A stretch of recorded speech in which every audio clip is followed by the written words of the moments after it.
উনি সুযোগে ওনার নামের 666 কোটি মামলা খালাস করে নিচ্ছে। সবাই বলেন সুবহানাল্লাহ। একটু জোরে জোরে বলেন, সবাই বলেন সুবহানাল্লাহ। তার কারণ হলো যে উনি ওনার 666 কোটি খালাস, অথচ রিক্সাওয়ালাদের সম্পদের নাই কোনো তালাশ। ইন্দা ওই যে অর্থনীতিবিদ্যা প্রিয় ভট্টাচার্য অর্থনীতির শ্বেতপত্র ঘোষণা করে দিয়েছেন। উনি অর্থনীতির শ্বেতপত্র ঘোষণা করে বলতেছেন, বাকি কাউন্সিলর উপদেষ্টারা আপনারা কি সংস্কার 6 মাসে করছেন জাতির সামনে ক্লিয়ার করেন। এটা গণমাধ্যম ভাইয়েরা আপনারা ভালোই জানেন। আমি দেবপ্রিয় ভট্টাচার্যের কাছে একটি প্রশ্ন করতে চাই, আপনি যে অর্থনীতির শ্বেতপত্র ঘোষণা করলেন, এই যে নিপীড়িত চালক এদের ব্যাংক ব্যালেন্স কত আছে দেখেন তো, কোন ব্যাংকে এদের কি অ্যাকাউন্ট আছে, এরা বছরে কয় টাকা কামায়, কয় টাকা আয় ব্যয় করে। আপনি কার শ্বেতপত্র ঘোষণা করলেন?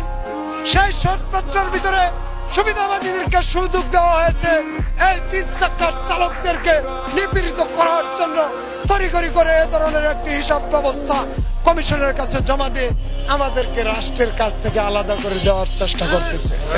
প্রিয় দেশবাসী, এবার আপনাদের সামনে আমরা খালি মিনতি করি, আপনাদের কোনোদিন সাবধান করি না।